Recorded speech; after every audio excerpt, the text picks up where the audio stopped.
we are officially back. Welcome everybody to State of Exile podcast episode 4. Today our special guest is WillyWonka. He was a tough guy to track down, but when we did, he was awesome enough to agree to do this. So thanks a lot, Willy, for tuning in. My pleasure. We got ColbyCheeZe, Heggy, and first time full-time appearance, Terrex the Racer. So what we got in store for you today, as you can see, there's a segment breakdown on the left side here. Most of the stuff we're going to be talking about is gear in general, hence the name Got Grinding Gear is a little play on words, haha. Before we kick off with anything, we'll do a little introduction, and I got some people I want to thank. So first off, I would like to thank Grinding Gear Games for allowing us to do this, and for supporting us fully by putting this on the front page of their news section on Path of Exile. Thanks a lot, guys. It means a lot to us and the community. Secondly, I'd like to thank Twitch. Twitch did a lot of work with us, Will and Nell and Andrew in specific, to getting us on the front page of Twitch today. That's amazing that they're helping the Path of Exile community out like that. So thank you a lot for allowing the stream to happen. Viewers like you guys, thanks for tuning in again. You know, episode after episode, it means a lot to us. The mods for keeping chat clear, and then lastly, Mima Paranice for making this awesome overlay. Before we kick off and do some introductions, I just want to let you guys know at the end of this, we'll be doing a live Q&A after the end of each segment.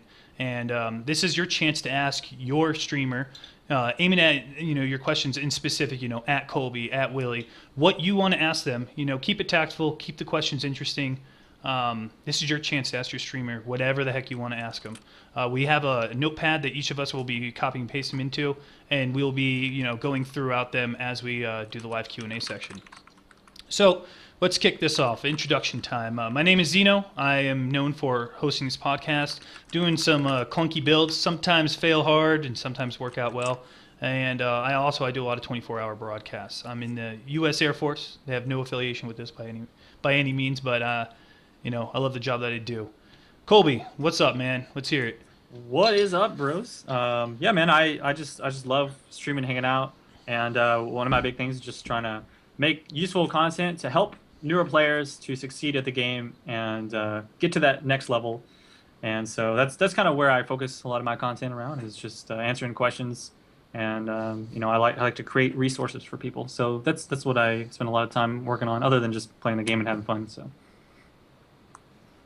Hey guys, it's Hegemony, and I'm mostly known for making a lot of YouTube videos, participating in podcasts with Grinding Gear Games. This particular series I'm greatly involved in, and I also have multiple interesting builds on both invasion, ambush, and even standard and hardcore. That's about it. How about you, Willy? What's up, guys? I'm Willy. I'm known for streaming a lot of Path of Exile. I'm pretty dedicated to this game mainly. In real life, I'm known as the guy who works at a grocery store called Kiwi, and in Path of Exile, I guess I'm known for being the guy who died halfway to Atsiri.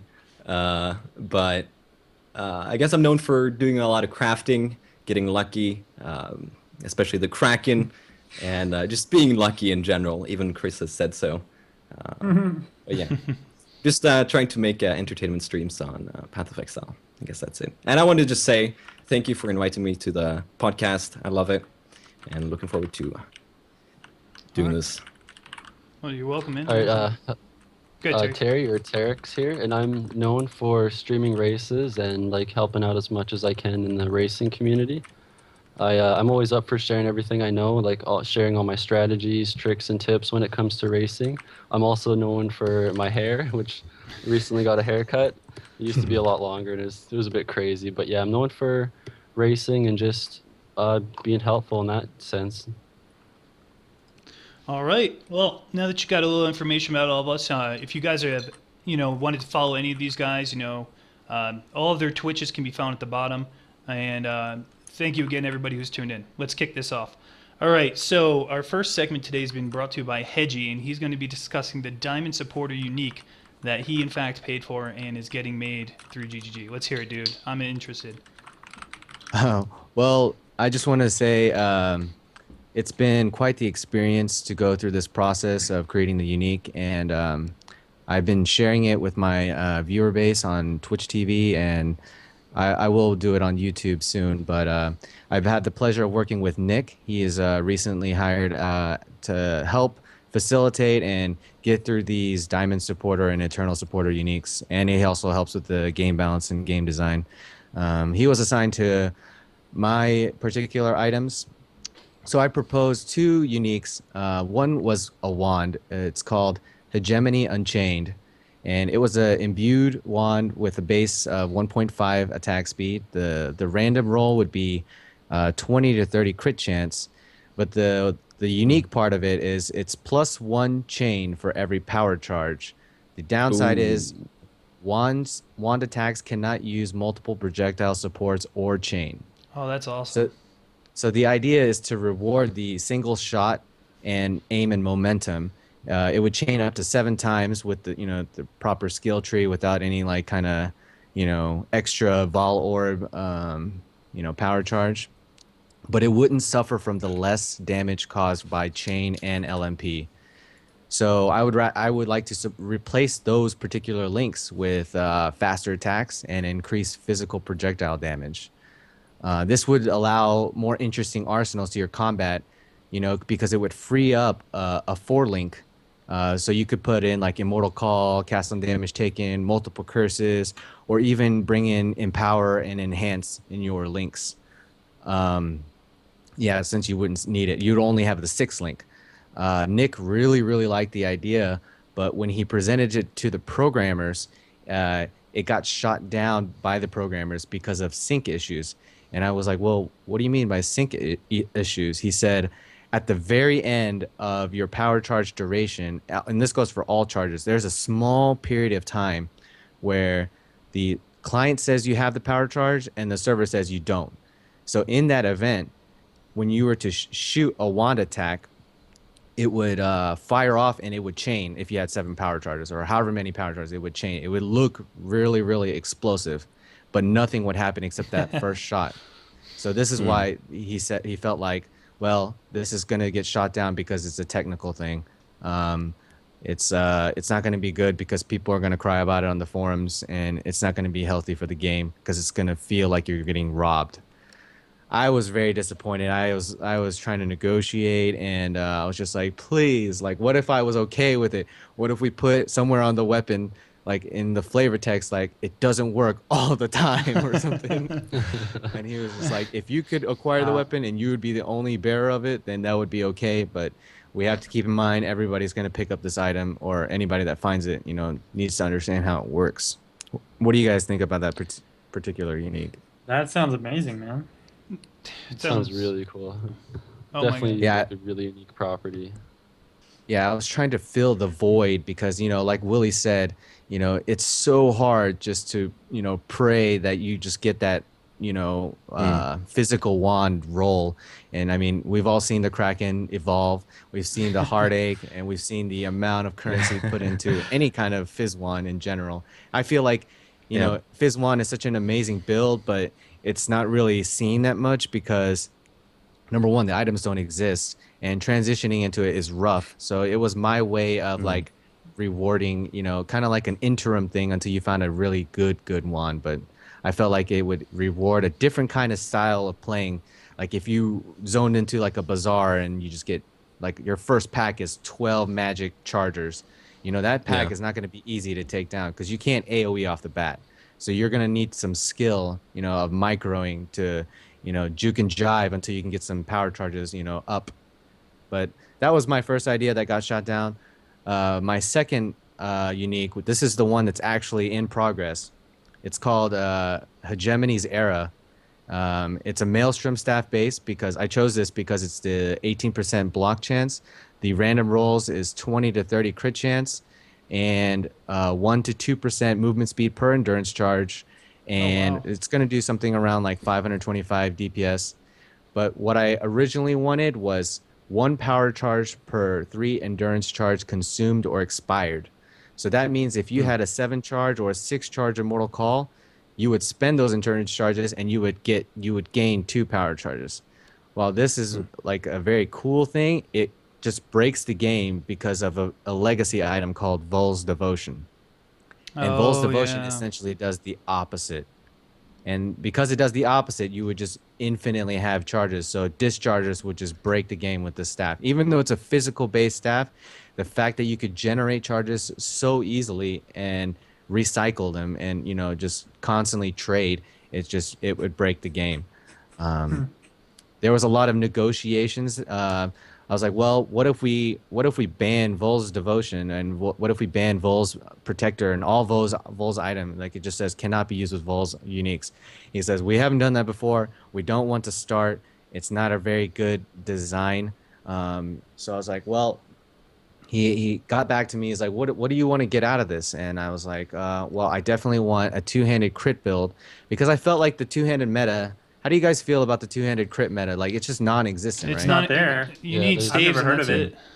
Yeah, I mean, Right, there's not many build passes around to it, but I've never support seen it. anyone do it effectively. Right, because simply because it's not worth it. The amount of defense that comes with one-handed shield, sword, and board, like you got tools like Saphil's Frame, Rise of the Phoenix, Aegis Aurora. These shields are, you know, what is it? The Lionized Pinnacle Shield. These shields are they offer so much that in order to make a two-handed meta more viable, I feel like the reward has to be very, very high.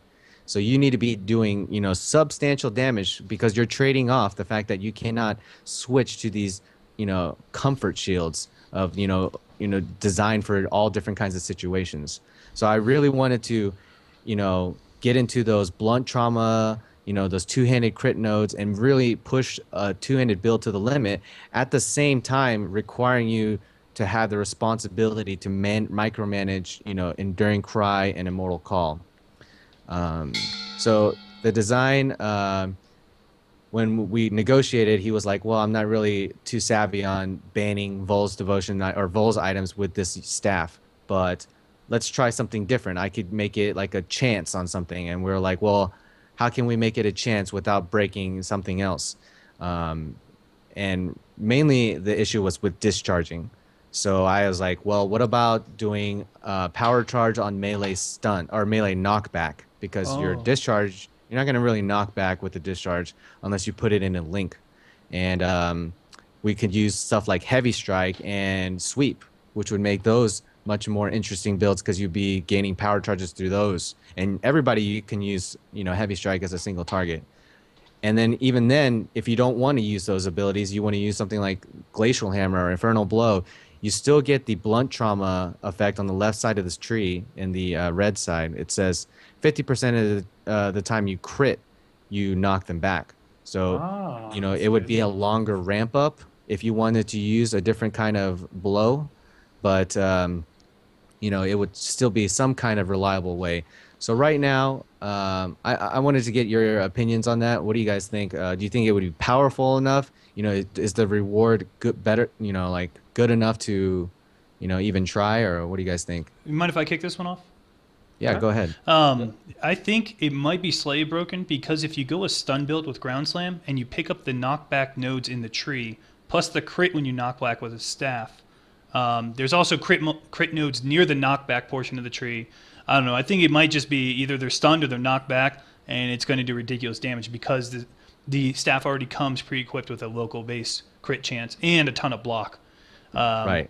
And in PvP, it'll be absolutely broken. Unless, you know, even if they have stun immunity, they're still going to be constantly knocked back. The thing with the staff is it's not 100% chance. He gave me a number like 10% chance on enemy knockback to get it. So it's not like every time you knock back, it's a 10% chance on knockback. So sweep would have a much better chance.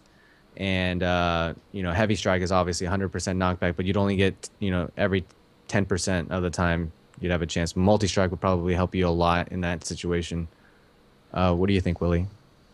So you have a 500 something DPS staff with 30 crits and endurance charge on knockback, a chance.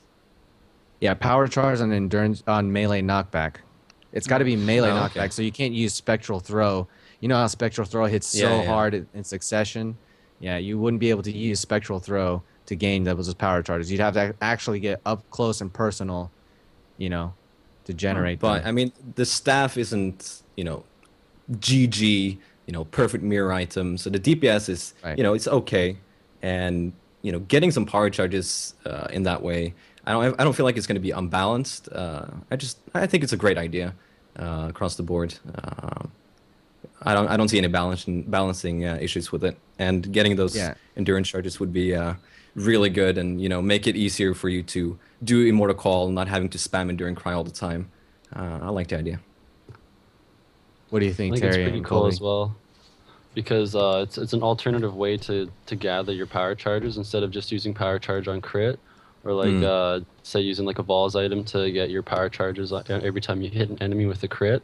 So I really like it in that sense, but like you said, it would have to be like around 10% like proc rate just so it's not like one sweep max power charges. But I Right. think it's really like it's a great idea. I like the sound of it. I think it'll maybe like open up more two-handed crit builds, which like I think that's really rare to see or like to hear talk about. Yeah. What do you think, Colby? Yeah, I'm thinking of the gameplay here now, and as long as it's the percentage is high enough so that you're not really like just falling off of charges because you're not knocking back enough. It sounds like it can be a lot of fun because one of the things whenever I play melee builds is like, man, if I have to cast all this different stuff to keep my things going, I can never just keep doing attacks. And that's the fun thing about melee builds, is just jumping in there and just doing attacks. So that's one of those ways, in addition to having like custom damage taken type stuff where you just focus on running around doing damage. And it sounds like that staff's going to make that possible with a cool staff crit build. And what really makes it awesome is that a friend of mine have been like theory crafting staff crit builds for a long time now. We just never got around to it because it's already really hard to actually get a crit staff. And then the Right. defensive options are very difficult to begin with. So I think if the staff is done right, then it's probably going to be a lot of fun, and I think it's good. We need more like you said, we need Right. that two-handed Yeah, crit option. That'd be cool. I feel like it really has to do substantial damage with the amount of risk you put your character in. I mean, not having a shield, not having those defenses, you better be doing some serious damage. At the same time, you have to be playing properly. Like you need to be playing spot on because if you mess up your rotation or blow a mortal call or not gain endurance charges, you're going to be in the dark, sent to standard pretty much. So I think it's the risk reward is definitely the kind of direction I want to do. More perfect play in crazy deeps. That's what I'm a huge fan of. I would like to And- say, before we go to the next segment, I did get called out. There is knockback on chess now with Val Orbing, so good call, whoever mentioned that in chat. Immunity and knockback. Oh, nice. That's cool. Even making That's it pretty more cool. I didn't interesting. know about that. Interesting. Is that like melee knockback or just knockback in general? I don't know, but I remember reading about it. I remember seeing some Yeah, interesting I'd have to posts look on on the Reddit. wiki. Yep, Pretty sure it's global immunity. yep. But yeah, if you guys want to keep up with the progress, I do share all the emails and I go over that with my stream. It's still in the works, still being tested, and I'll keep you guys updated with that. Okay. So, Cannot be knocked back is literally the text. that so says, projectile cannot be weakness, that it counts with that kind of stuff too. All right, so now that you guys heard about this new diamond support, you get a little bit of a spoiler without even a GGG dev being here. It's pretty cool. So let's cut into the next segment. It's going to be Terry. Terry, tell everyone what your segments are about today, man. All right, so I'm going to be talking about a lot of the more notable changes to races since the past few updates.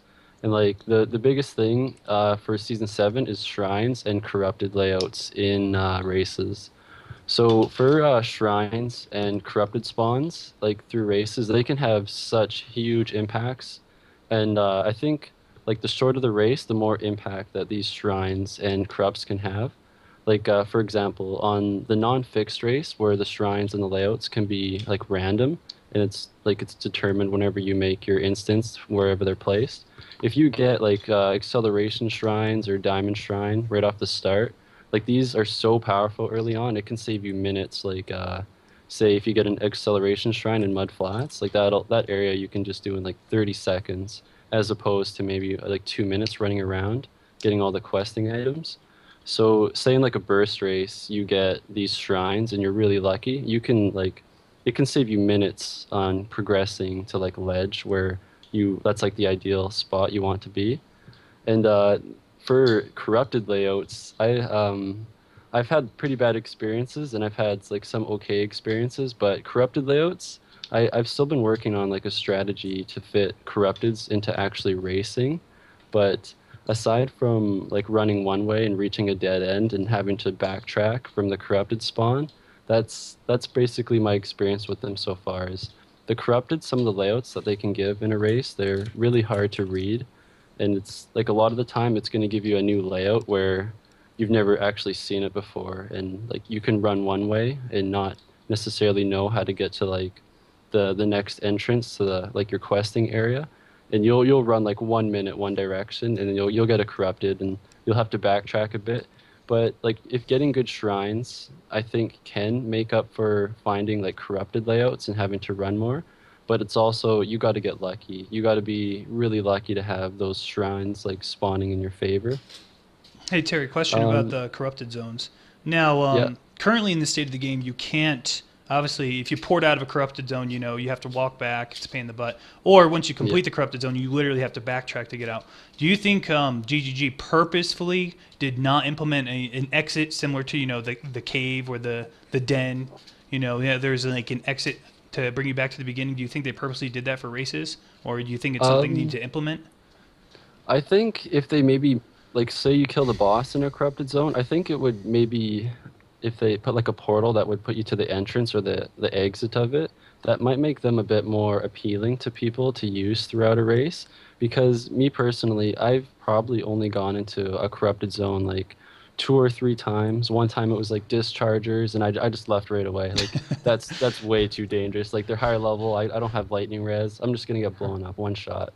So like they're appealing in the sense that you get higher level monsters spawning in there, like higher level than the zone that you're farming.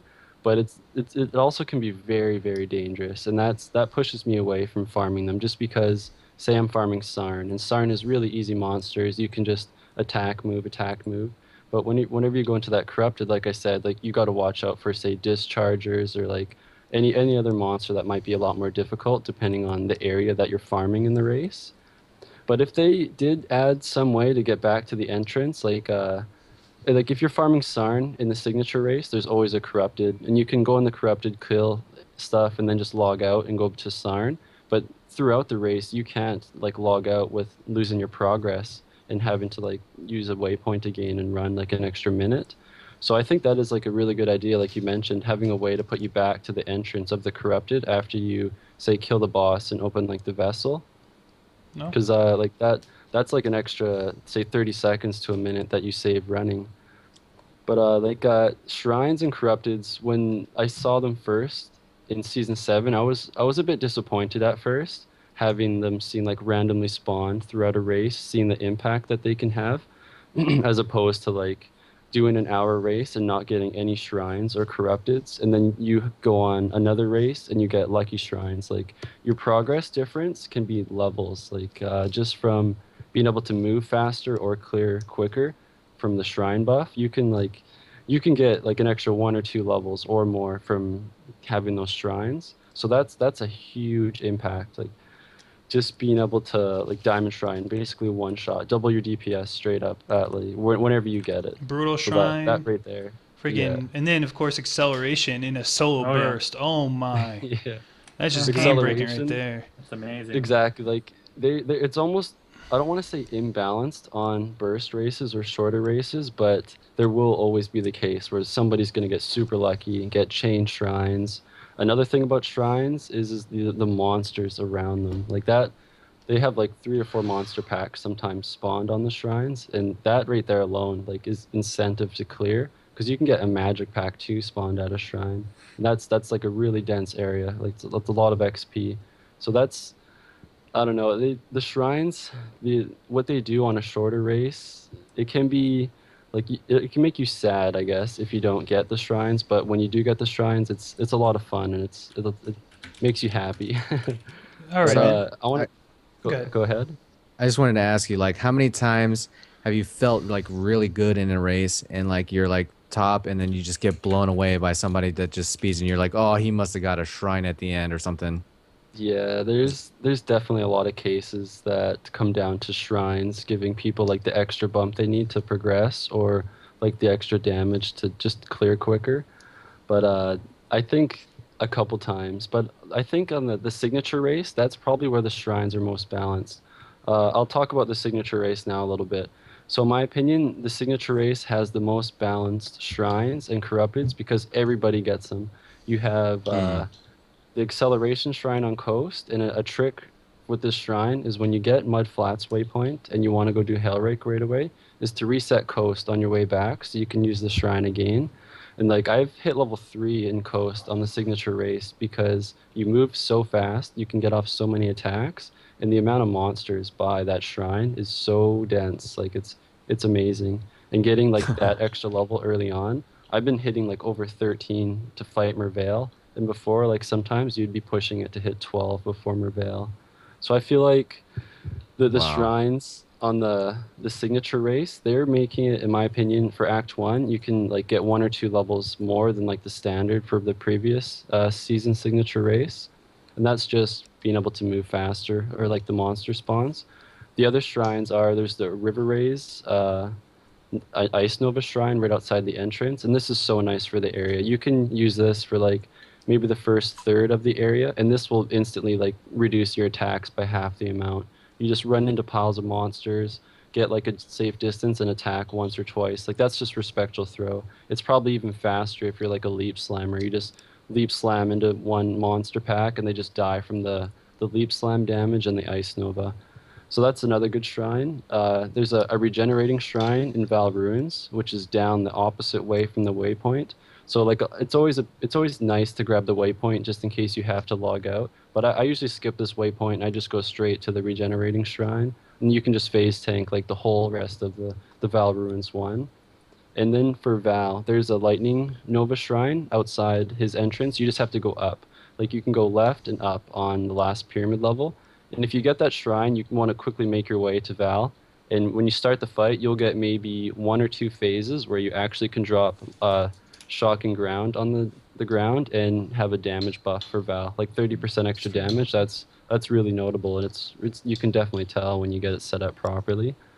So with the new signature race and the fixed layouts, Marketplace is really good XP. If you make it to Sarn and you still have like 10-15 minutes left and you're level 24 in Sarn, I really recommend checking out Marketplace. Like it has 3 big wide open areas where there's just so many monsters, and you want to take advantage of that. Like I've been almost getting a full level just going from one side of Marketplace to the other sometimes, depending on the amount of like magic packs, and that's huge. Like that is so much XP so fast there. I haven't tested it yet, but I want to test farming Marketplace over docks because depending on your RNG, your drops, and like your crafts, my DPS sometimes at docks is only 120, and that's pretty low. Like on season 6 before the spectral throw nerf, I was around say 160 to 180 DPS on average, and now I'm barely lucky like to get 120. So going to docks, depending on your DPS, it can actually be slower as opposed to say farming the Marketplace, just dependent on your DPS. You gotta, like if you're pushing for docks, you might want to consider just staying in Marketplace depending on your damage. If you don't mind, Terry, I got a question for Willie and Colby. You guys, you do races. Have you done at all the fixed seed at all? What's your impressions on it? No, I haven't. But I was gonna ask him about the fixed seed shrines. If they were, I meant if they were actually fixed in that race, because they seem to be making it kind of unfair when you're competing for the top of the ladder in the normal races. But it's good that they've thought about it and made them fixed seed. But yeah, I don't have any experience with that race. Completely changes the whole meta of fixed seed, where you have to memorize the shrines as well as corrupted areas, things like that. That's really cool. They should, like, I don't want to say reconsider shrines and corrupteds in normal races, but you can get really lucky, and the difference or the impact that those shrines and corrupted layouts can have is like you'll have this one really good run, and your next run you might be 2 levels lower, and that's just because of like say some shrines. But that it also falls under the same category as RNG determined outcome. Like if I don't get the blacksmith stones I need, or like my rustics to craft a weapon, like I'm gonna be using a white weapon. So in a way, it does fall under like RNG does have a factor on your race progression and your speed, but they're so powerful. You give a sense of joy when you do get one, but yeah, it's like a love Terrex, hate thing, I guess. have you done many corrupted zones while you're racing, and have you picked up any vol gems that you think might be viable for use in a race? I've never actually fully cleared a corrupted in a race yet. My Okay. experience with them is I've Too gone hard? into a couple and like I'll maybe see what the monster spawns are like, but I have never fully cleared a corrupted in a race. I've tried to do the Sarn corrupted on the signature race, but every time I go in there, it's just like discharge, and I'll just get one shot by Rima. discharge, so I just leave right away. But like if you see that corrupted with like magic pack or monster pack size, you so want to go in there and see what's Oh, yeah. inside. It's Juicy because that XP. like yeah, the higher level monsters and just the monster density, like who knows what's inside there, like to kill. But Go ahead, Terry. What's Sorry. that? I was just gonna. gonna say It's all okay, you. I'll just say this quickly. For the 10-point level on the signature race is level 32, and I've only seen that done I think 3 times. On the last season signature race, it was a 100-minute fixed, and it was also level 32 for the 10 points. So maybe like that's quite a big, like 15 minutes less, and it has the same level required for 10 points. My best is only I think 60% into 30. But like you probably need the insane RNG to be able to get that, or maybe we're not taking full advantage of the corrupted zones if they're intended to give more XP. Maybe it's still something that racers got to figure out how to do, because I've only ever seen that like 2 or 3 times, and I think it was with casters hitting level 32. Okay. Yeah, that was the main thing discouraging for me. It was like, wow, the requirements for these higher point levels are so high on the fixed seed. Yeah. I was like, wow, I don't know how just like someone would expect to get even like that second tier if you're not just super pro racer. One last They question before we get into the next segment. Question: do you think that they're going to release the hybrid 1-week race? You know, the ambush/invasion. It would kind of break the invasion economy because of lockboxes. What do you guys take on it, Colby? I want to hear what you got to say. Well, that's a good point. They may not. I mean, maybe they'll have it to where the parent. I don't know how they would do that. Like maybe they would have the parent league be the ambush instead of be invasion. Last time it was both together, but then the parent was the invasion. But maybe Nemesis. I don't know how they would do that. But that's a good point that you brought up. I didn't even think about that because I was like, man, it's gonna be exciting to see all these people ripping to these lock boxes. But yet, for people who do survive, the fact that you do have the log boxes, that's a pretty big hit onto the economy. So if they do a race like that, then maybe they would want to hold off until like maybe the last month or something of that nature. And I think it would be fine, honestly, and that if they did that. But you know, like an early on race that was a combination of the two, that would be a little bit rough to balance. What's your guys' take on that? The rest of you? I think it would be cool to see or experience the ambush league because, like me personally, I'm just playing invasion and invasion only. But if they would make it hardcore, it would give me incentive to play it and try it out. And I do think it's something they consider maybe putting into the permanent leagues, so they would get the feedback from the hardcore players as well. As far as the economy, having exposure to 1 week of lock boxes shouldn't be too much of an issue, I think. Fair enough. Yeah. I think it'd be a lot of fun to do like a 1-week ambush, maybe like a hardcore ambush race. That'd be pretty exciting. I've never personally played ambush, but I would take part in that just to do that. I wasn't too big on the 1-week races last season, but I think it'd be a lot of fun to do like a hardcore ambush race. How about this? feel idea? like- Oh, sorry, Hedge, you go ahead. I feel like as far as invasion being the parent league, I feel like that'd be a good thing because I mean invasion can use all the help it gets with items and maps. I mean it needs a Maps. little revitalizing. Yeah, it's like That's whatever true, we man. can get for ambush 1 week, please. I mean it's accepted. We need it bad. my idea behind it all is if you're gonna put the lock boxes in a 1 week hardcore league, make it a chance to spawn an invader out of a box as well. Now we're Oh, talking. slow down. That would be some awesome rips. Yeah, we'd That really would see Rogue some Exile, Exile, waters. Invader, see you later. Make it really risk for reward. All right, so that's this concludes our racing segment.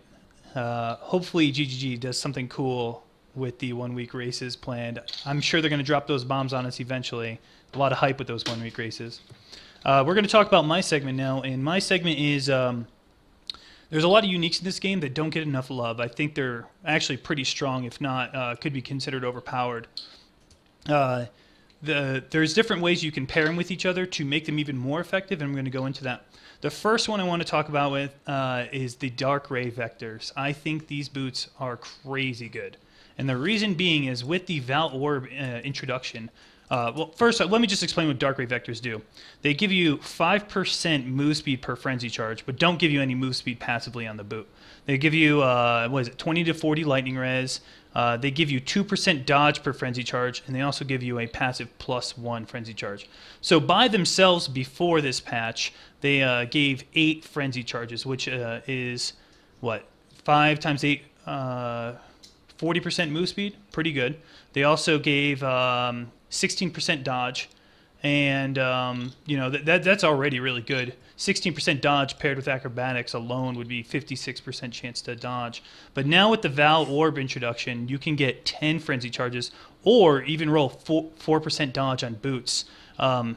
You pair this with a Duresso's Defiance, and you can net yourself 68% chance to dodge. There is no RNG. I mean, this is all RNG involved, but there's no diminishing returns with this. This can be paired very well together with the two of them. And considering Dark Ray Vectors reduce the duration of frenzy charges by half, you would have to either go a frenzy build, most people were thinking. Well, pair it with Face Breakers, that'd be pretty interesting. Face Breaker survivability is already a little rough other than a shield. Or pair it with an Oro Sacrifice. Oro Sacrifice will generate frenzy charges whenever you ignite. I think that would be a really interesting way to make Oro Sacrifice, the negative side effect of it, a better way to be used. You could use Spectral Throw, you can use yourself Cyclone. Some sort of way to make Oro Sacrifice better would be the Dark Ray Vectors. Do you guys think I'm insane, or do you think this is actually viable? I think it's very viable, and having that much dodge is very strong for a pure evasion build. You're seeing people now dying to exiles using the Vol gems that where you cannot evade. So getting that much dodge chance would save a lot of characters, I think, if they did that build. It's a great idea. Awesome. Colby, what are I'm your just takes? afraid. Oh, go ahead, go Dean. ahead. Sorry. I was just afraid of the reflect. I mean, there is still that 32% chance that that reflect is gonna hurt you. I mean, I can see it used with different weapons. I like that idea more so, like something else behind it, maybe a little bit of block. If you can get like a lot of life and life regen, that would also be ideal. But I would probably do something like that, but without the auras. I'd probably try something else. It also works. If you could Oh, go ahead. If you could make your way over to the skill duration nodes, and you can do some Immortal Call with it, that would be insane. Yeah. That could save you from that reflect. This can also help you with Abyssus. Abyssus already has that downside, but paired with 68% dodge, oh man, you're hooked up right there. Mm-hmm. The main thing I hate about dodge is that there's other than actually taking phase acro, is that there's not a lot of options for physical spells. That's the main weakness that I Your best dislike friend. about it. I don't want to talk about that. Colby's arch nemesis. Seriously, man. But you could Like, what still do you run do, Immortal Call. Other than using a unique item or whatever, you have no way to really mitigate that. So. Yeah, you just have to stick with the Immortal Call action, like Willie was talking about. That's Yep. that's the only way around it. It's too much damage, Spell block. too fast. Yeah. Mm-hmm. Even spell block, it's still like when it goes through, it's going to hurt Oh, really yeah. badly. Yeah. Yeah. Oh, right. Still need like the life. The next pair I want to talk about, I have personal experience with. It's Viper Strike. Despite Viper Strike needing a lot more love, unlike Poison Arrow, who just got the big hookup, Death's Oath is actually really fun in PvP, and if you pair it with the Death's Rush in PvE, you're getting yourself let's see, a 13% chaos plus up towards 20%. That's 33% chaos resist. It also provides a lot of accuracy, armor. Obviously the life leech wouldn't work too well in a Viper Strike build, but it can work well in other builds. Death's Oath is underrated in my opinion. Despite not having life, it still provides about 2,000 armor, which is a lot, up to 15% attack speed, 50 all stats, and 5% life leech. Well, Death's Rush provides up to 4% life leech. It gives you armor. The two of these together can pretty much give you all the life leech you need in a spec. Obviously, you need capped chaos res, but if you're playing a physical build, Ming's Heart, Death's Oath, Death's Rush, oh man. Obviously, Ming's Heart is the expensive item here, but the other two I feel are fairly underrated. You pair the two of them together, you can actually do some pretty good stuff with them. A lot of good build ideas behind it. What are you guys' opinion about Death's Rush and Death's Oath? Death's Oath, more importantly. I personally have never used Death's Oath, but I've always found it to be like a pretty interesting item. Just the degen on it, like that's always the bad negative effect. But as long as you have the regen and the chaos res and you can sustain it, like that's 450 extra DPS. And usually most monsters don't have the chaos res. So like you said, that paired with Viper Strike, like I've seen your Viper Strike character, and it just looks like it's a really nice addition to the build. It synergizes very well with it. I've seen people use Death's Oath, especially Ox did a PvP character. I don't know if he was intending on using it for PvP, but because people are using so little chaos resist, so in a tournament or anything, if you have the Death's Oath on you, and even if you're not Viper Strike, if you're a melee build, you're using vulnerability for deeps, when you get close to them, you're going to see their HP drop fast. 450 chaos damage per second is a lot of damage, and most people don't even have 0 chaos resist. So I think it's a very strong unique, but people aren't willing to sacrifice some regen and try and work around the degen of the item itself. In PvP, you were thinking Beanos with puncture in a Death's Oath build would be ridiculous, I think. Oh man. Yeah. The wasn't Ox doing the thing where he did a heavy strike to keep people stunned with multi-strike? Oh yeah. Plus the Death Oath, plus he had max block, and so Tempest every time shield. you attack him, with Tempest Shield, so you basically kill yourself by being around him or by attacking him. Yeah, Yep. like just good mitigation. I mean, Death's Oath can just kill like straight up without anything else. Yeah, it definitely spices up the PvP meta because it keeps people's chaos resist in check, and it makes them work around using interesting flask and interesting mechanics to deal with it. Regen. There's not one be all just by far superior. I mean, I've seen a lot of the Death's Oath used in PvP. Very, very strong. And even to use it, if you could work it in with a pillar build, it's got the all stats, which is very, very nice. The Death's Rush, not too much a fan of. I like the Death's Oath a lot better, but it's still an okay item. I probably won't use it in end game. I'd resort to, a rare belt or some jewelry. But yeah, there's a lot of great mods you can get on a ring. True. The thing I did forget about Death's Rush is it does provide onslaught for 2 seconds on kill, and obviously in a pack, where you're staggering your kills, that's a huge boost to move speed and attack speed.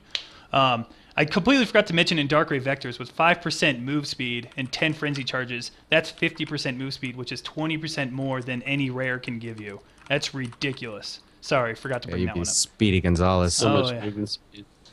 All right, next unique I want to discuss is the Infernal Mantle. This guy gets so much hate, especially when you chance orbit and you don't get your freaking chevrons.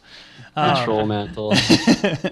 Every time you see that unique occultist vestments drop, you just hope, and then you get sad face when you see the Infernal I just Mantle. like to have a pair of those that I have un-ID'd that I just drop and then pick up randomly while I'm grouping with people.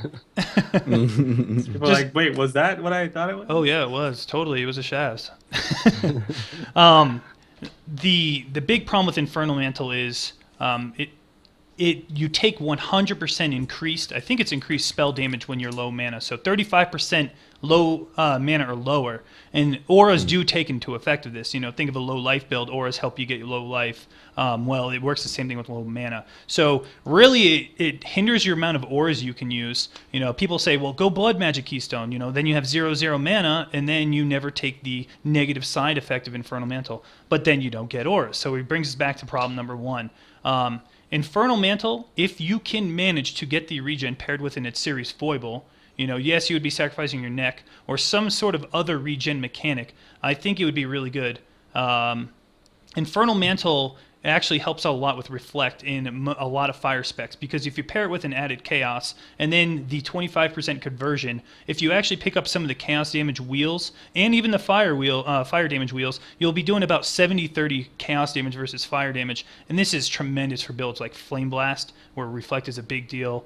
Firestorm was used. I believe Noogie did this build with Firestorm, as well as Incinerate, and Chaos Incinerate I had made in the past.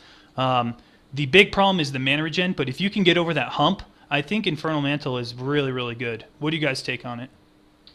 I think Willie wanted should to open this. Yeah. I'm going to tell you about my failed attempt here. I made a explosive arrow character in the beginning of, was it Nemesis, Haji? I think so. We were anticipating PvP to come out, but as you know, it hasn't come out yet. And I wanted to make a PvP character, and I thought having Infernal Mantle with a CI explosive arrow build, you would be able to wreck people with the chaos damage conversion and the +1 to fire gems. +1 level Huge. on an explosive arrow gem it's huge, yeah. But the big challenge was getting enough mana regen so I wouldn't go on low mana, and you need really good gear for it, and I barely got there, but with the level of gear I had, it wasn't good enough. But I know for a fact if you can get good gear together, so you stay over low mana, it's one of the best chests you could use for such a build. I love it, but it is a troll chest, and you don't want to see it drop. Never. You guys have any take before I go into my last unique? Colby, Terry? Yeah, just I think, really like the chest. Just in terms of just having a crit build, even without the fact that it gives you that extra chaos to kind of mitigate Reflect or just add the chaos damage in general. It's super strong for fire builds, but the main problem being that you can't really do the whole mind over matter thing, but you still have to do your auras as if you were doing mind over matter in the sense that you need to keep it above that 30% threshold and really above around 50%, because you got to have enough to spend to not go below 30% or 33 or whatever that low threshold is. So you just have to really plan around that. Terry? I've never really used the item, but the only successful build I've heard really around it has been just crit fire trap using the troll mantle. Crit fire trap will be pretty good with it. All right, there you go. The last one I want to talk about is a very confused pair of gloves called Shackles of the Wretched. The original intent, from what I've heard and read, was to reflect temp chains on you. This is what the Diamond supporter wanted, to reflect temp chains on you to make a Mortal Call last longer. Of course, as soon as I saw that, all I could think is Curse Reflection Punishment automated build with a 20% cast on damage taken. So a 20% cast on damage taken will help mitigate the damage reduction from the cast on damage taken, and you would have to level the cast on damage taken enough where the punishment reflection would be able to trigger it constantly without hurting you too much. So this brings me to my next thing. I want to hear your guys' thoughts about a Shackle of the Wretched discharge spec, automated discharge spec, using Romeria's Resolute technique, doing enough damage to proc the cast on damage taken discharge. Do you think this is viable? You want me to re-explain? So it's a lot. Yeah, to think that's about. You do damage to yourself in order to cause the cast on damage taken to pop off. Oh, Exactly. does that work? Using Romeria's Resolute technique. Romeria's Resolute technique is infinite power charges. You can never crit. So by just spamming a spectral throw until you reach that threshold, you're going to have 7 power charges most likely. Then you're going to just pop discharges, or you can have a lower threshold in your cast on damage taken from punishment to continually proc this discharge out repeatedly Do you think this is a good idea? I think it would be crazy. It would go automatically, just automatically boom, boom, boom. from cast on damage taken, from But punishment. how would your life be doing when this is happening? That's the big thing. You would probably need a Val Pack along with your life leech paired in that cast on damage taken.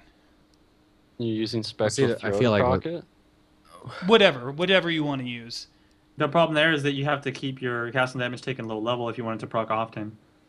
Yep. Otherwise, Yeah. you're gonna have to, if you level it up in order to have discharge do a lot of damage, you're gonna have to take quite a lot in order for the automatic portion to work like you're wanting.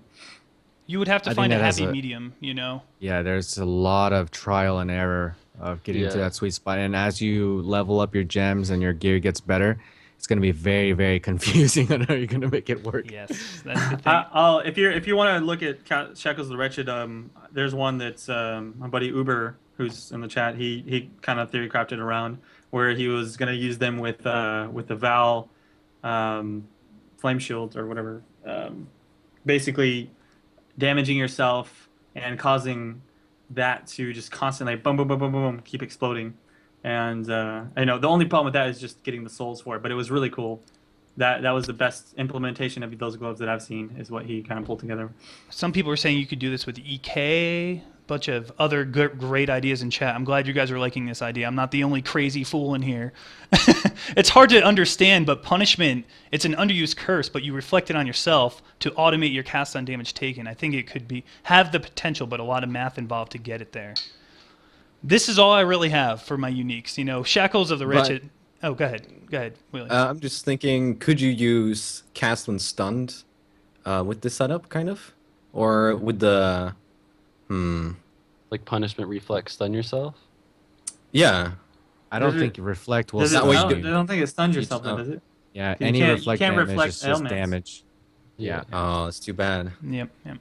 But That would how would it be- work with... Isn't there like a cooldown intrinsic to the cast when damage taken gem? So if you It's- explode, and then there's a cooldown. It's a quarter won't second. detect. It's a quarter of a second. Yeah. And keep in mind, because this is in your cast on damage taken, you could still run life on hit in your main weapon. So that way you have your life leech on your cast on damage taken with whatever skill you decide to use, along with your life leech on your main attack, or your life on hit on your main attack. This could pair, very well to cancel out the punishment aspect. That with like spectral throw, life on hit is very good with spectral throw. Like if you use that with LMP or GMP, just from them being like idle in the air hitting, that's so much life, and that will be some damage reflect with punishment. So that might be even more sustain, and just like a way to make it so you can like always get life and always hurt yourself, and just keep the procs chaining. Yep. Using And life on hit. I'm sure we could find some sort of perfect, level 10 casting damage taken, level 7, whatever. I know some of you guys are crazy in chat. I already said you're going to test it out, and I would love to hear your feedback. Let me know. Let's go into our next section. Colby and Willie section kind of pair hand in hand to each other, and I'm really excited about to hear both of your guys' segments. Colby is going to be discussing the intricacies behind magic finding, I believe while leveling up, or just in general making a magic finding character. Yeah, mostly what I really wanted to talk about was magic finding being, the importance of magic finding, and how I'll be streaming, and some people will see, whatever currency I have, and the troubles that people have with making certain types of builds. For example, the cost of builds, and basically I just wanted to give everybody a way, or at least open up their eyes for ways to build up their currency, and in a way to get those builds running for themselves. Because we talk about all these cool unique builds and these unique items that we use for builds, and it's really not too difficult for the average player to build up the currency. I think that the main thing is that people just need to know, at least some basic strategies for while playing the game, how they can increase the income rate essentially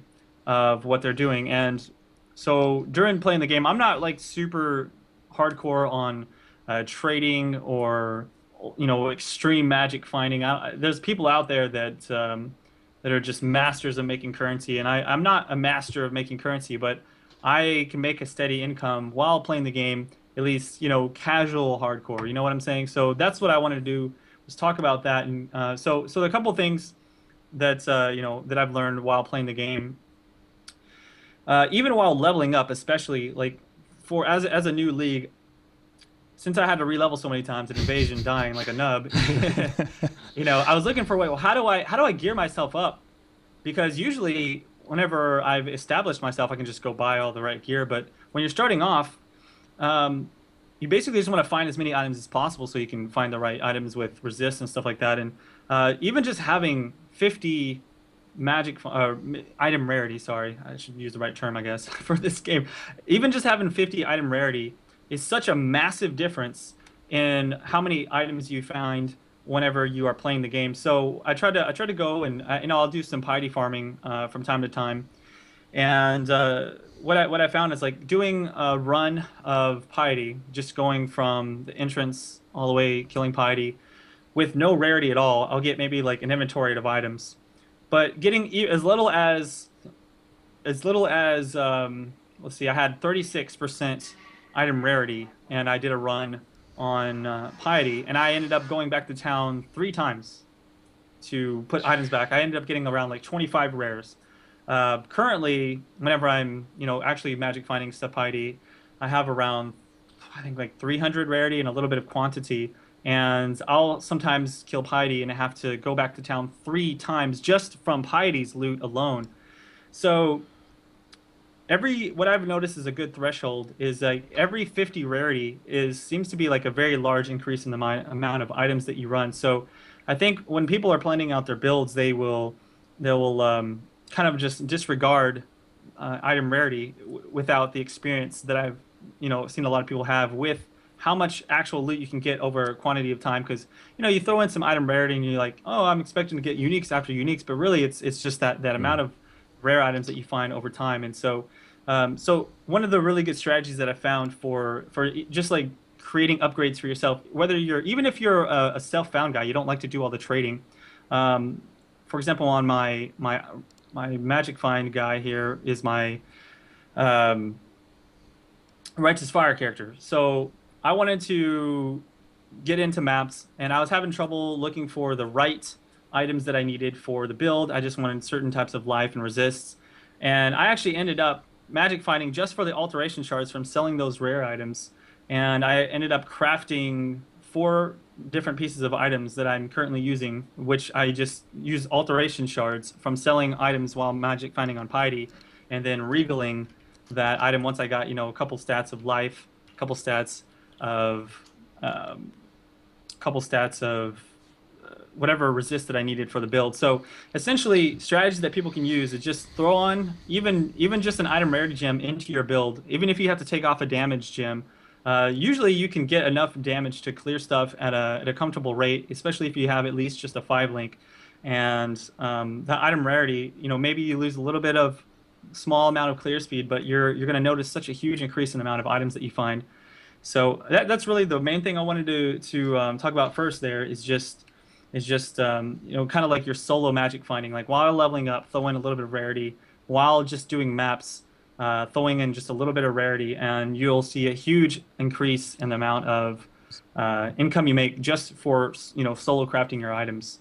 So I have a question. There's a little bit of other stuff I want to talk about, but go ahead. Yeah. So you're more of the always carried around versus the last second swap for your the boss kills and stuff? Like, do you recommend that you just always, like, even clearing trash and stuff, do you make it a point to just switch for the bosses, like exiles, invasion bosses, and the content bosses? I don't like carrying around extra items for that, because for me it's just like I want to fit as much stuff in my inventory as possible. And even just killing rares, you're gonna find like you'll get to the point where you clear like 10 rares with no rarity. You get just a few rares. You just throw on the item rarity gem. You kill those rares, you get a full inventory of items. Like, it's such a huge difference after a while. You'll notice. I mean, not every time, but just from my experience of playing like that, I think a lot of people don't realize the amount of difference it can make just having even a little bit of rarity. You don't have to make yourself a full magic find character. You don't have to gimp yourself out. Just putting on a little bit, like I said, every like 50 has, what I've noticed is a huge difference in the amount of items that you find. And I think casual players can easily attain this without spending a lot of currency. You just easily, and you throw it on one or two pieces of your gear or on a rarity gem or both, and you're going to see a huge increase in what you find. Let me ask you a question about MFing, or MFing is magic finding taken from Diablo days. Right, item rarities. Yeah. Same thing. But there's personally, it bores me. I always get a lot of questions about my viewers, and I don't know how to answer them. I always send them to ManOcean. That guy's like the patented MFer, A lot of people, believe it or not, play this game with 4 stash tabs, less than 10 stash tabs. IIR, What do you recommend for the person that does not buy stash tabs when it comes to item rarity and doing things like that? Other than buying stash tabs. I want to hear what you're... I think that for a stash tab issue, that's more of a like trading thing. Like if you don't like to have stash tabs, or if you don't want to spend the money for that, then that mostly affects your big stock of items that you're going to have for trade. That's almost a completely different topic. Like I'd like to cover so many things. There's only time for so much, but I mean definitely you can get a huge amount. That's actually where a lot of my actual liquid currency comes from, is just having 10 stash tabs full of just items that I put up on forums for people to buy out. And that, I feel like I should talk about that at another segment another time. I don't want to spend too much time on it. But for people who are just doing, the 4 stash tabs, just do, like I said, just, you're just selling the rares to the vendor for you should have a stash tab for currency. So you just build up those alterations. I've actually made a lot of currency just selling stacks of alterations. You can easily go into trade chat, and within a few minutes, if you're telling people, hey, selling stacks of alterations, 1 chaos each, you're going to make quite a bit of currency just doing that alone. Not to mention the fact that you can craft your own, decent items that will get you through most of the end game, at least, for those particular items that you haven't found yet or you can't buy because you can't afford or whatever.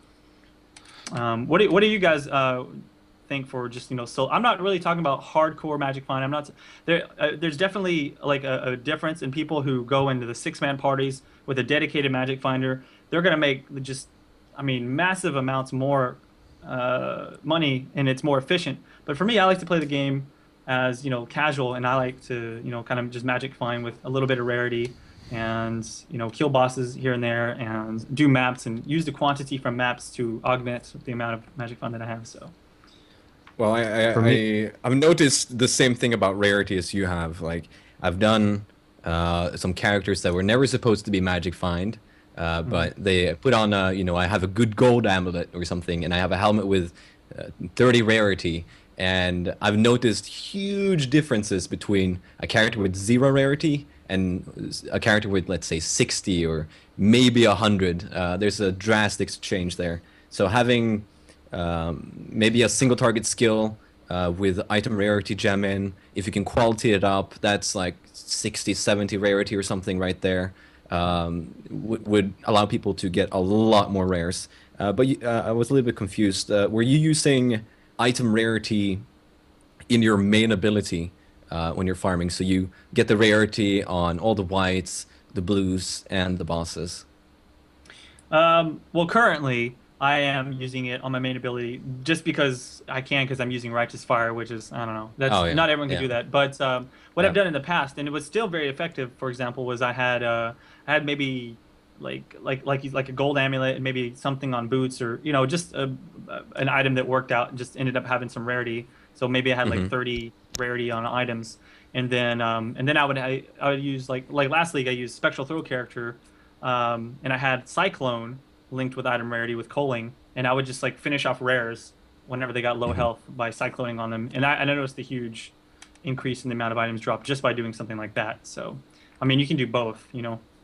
Yeah, personally, I've never been too involved in the MF gig. I've tried it at the beginning of leagues. I'm making an effort to join an MF group, like just that will shotgun Piety or shotgun Vol, like just people run and then you have that dedicated MFer. But I personally feel like MFing for my playstyle slows me down too much as far as like IDing them, getting all these alterations and going back to town. Too many town trips. I feel like a lot of the enjoyment for me is getting the XP. Like I'm just all about efficiency and clearing efficiency, and then if I get to the point where I get into the higher level maps, then I just grab the whites, the bases that I like, and start crafting with like a bunch of alks and stuff like that. I found having a lot of stash tabs and being able to craft and pick up bases that are in good maps provides me a lot of XP efficiency, more general fun because I'm killing more than I am picking up and just looting, and also feel like in groups MFing, it really slowed you down because sometimes you have 30 drops. It's just insane. The whole room is flooded with these rares, Yeah. and then 20 of them will be allocated to the same person. That guy is the one that's carrying all your auras. It's like, come on, man, let's go. But you can't really blame him because he's got all this loot allocated to him, and some other people have, so it kind of splits up the group, kind of breaks that little momentum that you have. It definitely kind of changes the pace of group play. If you're soloing and you're just trying to build a base, I feel like MFing is a great way to start. But I personally, I can't do it for a longer period of time. I just want to get XP and I want to kill stuff. That's just my take on it. Terry, I think that's the balance. Yeah. There's always going to be a trade-off between like your clear speed, or you're going to have to sacrifice defensive stats or like other offensive stats, maybe like a gem spot for a rarity gem. But there's always going to be a trade-off for trying to get those magic finding stats, and like everybody enjoys like something else. Like you either want to kill monsters quicker, like find items through clearing more monsters quicker, or if you stack rarity and like quantity, if it's possible, you'll kill less monsters but you'll get more gear. So it's like two different play styles, but in my opinion like both are rewarding. And to touch up on what Willie and Colby said earlier, for like a calling strike, what I did when I first got into magic finding was like flame totem with rarity, quantity gem, and calling strike. But you of course can't get No quantity. deeds. No more quantity gem in the new leagues, and they don't drop anymore. But it'll always be a trade-off. I want to go around the table and ask you guys the same question. Do you guys honestly feel that you get more unique drops with quantity? Because I've run with -20 for a long time, and I see a plethora, like 1 to 3 uniques drop every. I don't notice like rares are clear cut. You'd notice a pile and pile like of these massive rares, but uniques. Do you notice like a difference with the uniques? Because I feel like I get them all the time.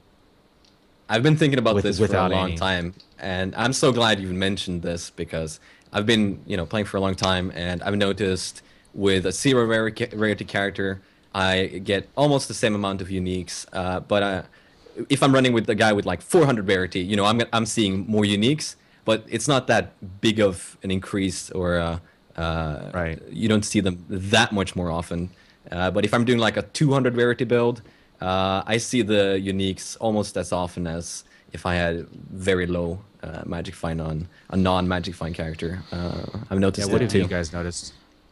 But I it's don't clear notice- speed too, I think, plays a part. Yeah, I don't notice a huge amount difference in uniques. Mostly for me, it's just rares, and that's where, even doing solo self find, I think is like just being a little bit of rarities. Like, you're gonna find so many more rares to upgrade your current gear set. That's where I think most non super duper like heavily magic find players can find a good difference.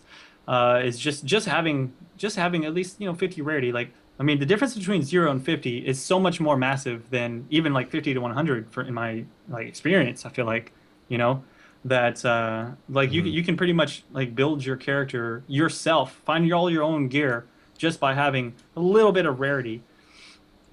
Let's see, my take on it is, like, let's say I want to buy a helmet, for instance. It's got 1k evasion, 80 life, tri-res, right? That helmet, will go for a decent amount. Throw the rarity on it, forget it. I think the rarity on the helmet versus the accuracy on the helmet, I still think the rarity would cost more. And I absolutely hate when I search for a piece of gear and it's got rarity on it, and I know I have to invest extra currency just because of the rarity on it. It drives me insane. I don't know. And you're right with the unique thing. Whether you have 0 or -20 in your case with your weapon, or you're sitting at 400, you rarely notice a difference with it. Yeah, I've actually found like a handful of uniques that I've never found magic finding, like going from 435 rarity and like 142 quantity to like a quarter of that, and I found like a lot of uniques that I've never found actually magic finding. So like the stats do help, but they're not necessary to still find those like crazy uniques.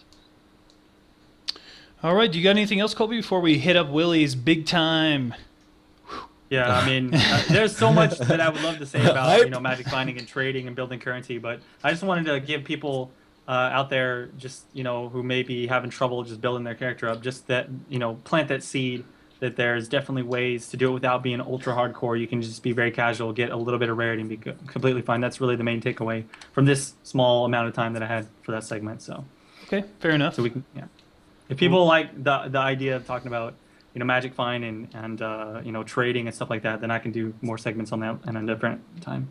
Awesome. So, Thank you. All right, that's it. Willie, I know you've been doing it, been watching your stream. Let's hear it. Let's hear this crafting discussion. Okay, so I'm not going to be talking about high tier, mirror with the items crafting. I'm going to talk about a little different way of crafting, and I'm kind of going to build a little bit upon what Colby just said, and maybe a way you can take it a little bit further, and some techniques that I've been using lately. I've been trying to develop a method for me to get money at a steady pace and allowing me to craft at the same time. Crafting to make money. It sounds ridiculous. Normally, if you craft, you waste all your currency and you weep. So how can you make some how can you make some money in this game? You can make a magic finder. You can do maps, kill stuff, get rares, vendor them, maybe get a good one every now and then, and some uniques. But you're really looking for those top tier uniques, and I've been doing this many times. And every single Magic Find character I've made, I haven't gotten a single good, top tier unique. All of the good items I've found have been on normal characters with no rarity, so it really made no sense to me. You can do some trading, of course. You can do some flipping. You can sell your services in the game, like killing bosses, blah blah blah, or just normally playing the game and doing recipes and slowly picking up currency, but that's really slow. So what I've been doing lately is using the Chaos and Regal recipe. This is something people do all day and are very familiar with. Some people might not know what it is. Essentially, what you can do is you can go to the vendor with a rare item, and if it's over item level 60 and you vendor a full set, that means one item for each slot on your character, you get a Chaos Orb back. If you vendor an identified item, you get 2 Chaos back. And I think if you do with 20% quality, you get like 3, but nobody does that.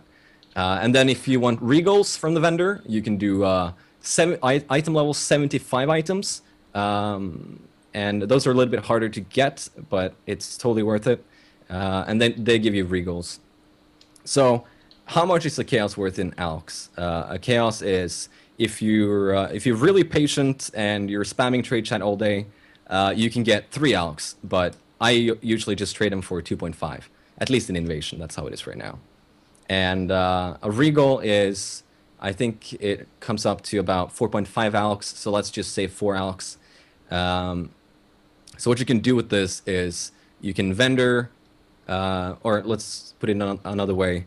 You can pick up white items from a map you're doing. And I pick up rings, I pick up belts, I pick up amulets, and I alch them. I don't really, need any gear for myself. I purely want to make profit. I want to put this in my shop on PXYZ, have people whisper me and buy them. So I alch every single item I find. I'm going a little bit overboard on my character right now, but if you can, slow down a little bit and alch only as many rings and amulets and belts as you need to do a successful vendor recipe, and continue doing so, you're going to get back the currency you pay to alch those items. So with a Regal, you can sell it for 4 alchs. That means you can, one alch, one Regal and get 4 alchs back. That means you can go back and alch 4 new items. But that's only if the alchs you did were bad. So if you get a good alch, an item that's worth 10 chaos, 20 chaos, maybe an exalt or more, you sell that and get profit. But every trash item you alch, you just throw in your stash and you wait until you get the base items you need to finish the recipe. And this is where some good rarity like Colby's doing comes in. If you can get 50 rarity, 100 rarity, slap on a rarity gem, Not so much that it makes your character weaker and ruins your clearing speed, just enough to get more rares.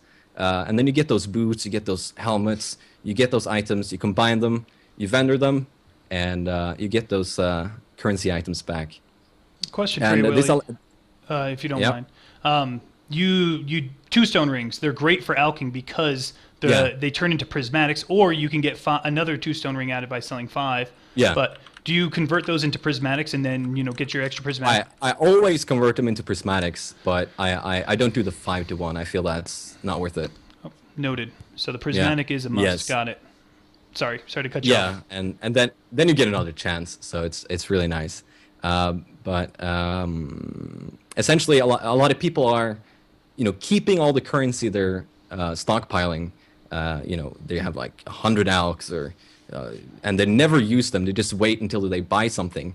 So I think it's better to pick up some good white bases, invest them into crafting, doing the recipes to get your money back, and potentially getting some really good items. I don't know if you guys have been doing something similar like me, but it's something I discovered not long ago, and I've been doing it every day since, and it's amazing. I make so much money. Let me jump in real fast just to help out some of the viewers that may not understand 100%. Can you explain to the people who don't know like what you're actually picking up in the maps, and also talk about like what you mean by converting to prismatic, which I mean we know, but like for the people who don't. Oh, converting to prismatic, that's when you take one of each two-stone ring, vendor them, and you get a prismatic ring back. Prismatic is the base ring that gives you up to 10 all resistance. It's very good. And the bases I pick up are mostly leather belts because they have life, and people always want more life. I've done some rustic sashes, but that's only when I have too much money. And I pick up two-stone rings, the 30% rings, coral rings. Essentially, the only ring I don't pick up is crit, moonstone, and power. And for amulets, it's coral. Actually, for amulets, I pick up everything because what you can do is you can vendor any amulet, even if it's bad, like a coral, and you can put in 1 gem of each color, and you get an onyx back. And you can do this with a rare item too. So if you have a eye level 79 amulet you're crafting, you can alch it, you can vendor it with 3 different gems of a different color, and it's white again. You can alch it, and you get a free scour like that. But yeah, that's those are the items I pick up. That's a really good idea with the necklaces. I never thought of that. Yeah. But this allows this is also, it's also worth noting, in order to do this kind of method, you do need, a substantial amount of space in inventory. You're going to be collecting a lot of items, and you actually have to be playing the game. You can't be sitting in Sarn and raking in all this dough. You actually have to go out there and fight and bring back, the fat loots. Yeah, I think this is a good strategy to start out with in a new league. Even on 66 maps, there's so very little rings and good amulets out there. So even if you alch something that, at this point I would vendor or turn into a regal, it might sell in the beginning of a league. So starting off in a new league, for example, I would start from 66, and then as you climb up, I would stop doing those and start only alching, let's say, 72 rings from maps, because those can roll the highest resist rolls, and as you progress further, you would stop at 75 for regals. So is it just me doing this, or are you guys elaborating more? No, man, I've got an entire stash tab of. I have a stash tab that's already set up for the recipe, and then I've got a stash tab for just white items. And what I'll do is I don't actually ID any of the rings or belts and stuff. And what I do is I'll use the unID'd recipe for anything that I find, but for everything that I sell for unID'd, I go and I alch some rings basically to match that. Be like, well, let's see what I would have gotten. Basically. So that's what I do is I try and do the unID'd recipe for double the amount. Yeah, and then I just, because that's how I convert my alks. No one's going to take my alks for trades. No one wants, except for you. No one wants to buy alks. I love it. Yeah. Somebody's like, can I? So that's how I convert my alks Yeah, to just chaos. give me some more. Yeah. So I alk a lot of stuff, man. I found some GG upgrades just by clicking alk on like I've found so many items that like I'm not even gonna trade. There's no way I can trade this. This is priceless to me, you know, just from alking stuff. I don't know if I just have like extra like self-found luck, but that's yeah. I do it love like it. all it's so day, fun every to alk day. stuff. Hey, It's like Terry, what I do. Yeah. what do you, what, Fun. considering you do just races normally, I know I see you freaking, you're the serial killer over here. Well, what's your method to the madness on creating currency? I just do the chaos recipe a lot. Like touching up on what Willie said earlier, the reason he's like alching mostly the jewelry and the belts is because you'll always be able to get like every other rare piece like fairly Yeah. common. But once you hit So, item yeah. level 60, you'll want to stash like every rare ring and amulet belt Yeah. that you get extra just to help build up like your recipe items. Those will be the rare drops, like the rings and the amulets and the belts. So that's why when you see like a streamer have a stash tab full of just like junky jewelry and belts, it's for the like the chaos or the regal recipe. But So- like what I do to generate currency is I've actually made a lot selling the normal at 0 uniques lately. But before that, like a consistent way for farm is doing the boss runs, because you'll get like high-end uniques, you'll get lots of rares to vendor for the chaos recipe and for alts, like what Colby and Willie mentioned earlier. Like doing the chaos recipe is a consistent way to always build up your orbs. Like you can even do like 1 or 2 recipes just if you get lucky drops off like Piety or Dawn one run. If you just need those amulets or like a belt, you'll be able to just make 2 chaos right away. But The for like exiles. other ways, converting alts yeah. and selling alts is just so much value on their own, like from all the junky rares that you get. But nowadays, I don't even get alterations. I'm gonna have to, go to the trade chat and buy alterations because I'm using every single rare for recipe because I'm just doing this over and over and over. But something I wanna- I just want to say one thing. Something you started to see now with boss farming, like you said, is people can farm for corruption zones now to get the midnight pieces. That's a new cool strat I've seen. They farm the corruption zones for sacrifice at midnight, which is worth a decent amount, and at the same time they get to kill a unique mob that drops quite a bit of loot. I've seen you do it, Terrex, actually, on your stream. Yeah, I did a lot of I wanna- midnight farming. Killed that I want to cereal go a around lot. the table and ask everybody. I want to ask everybody, how many stash tabs do you own? And after that, I want to know if you think it's enough or it's not enough, basically. Let's start with Colby. I believe last I checked, like 60, and it's just barely enough for what I do. But I'm super like anal about organization, like And in Willie, general, how in about you? life and in the game. So, I have 68 right now, but after playing a lot of ladders, my hardcore stash is just it's chaos. I don't even know where things are. I know where my Kraken is, and that's it. But I gotta say, like Colby said, 60 seems to be the point where I like to have it. Yeah. So you're comfortable with 68? Yeah, very. Okay, Terex?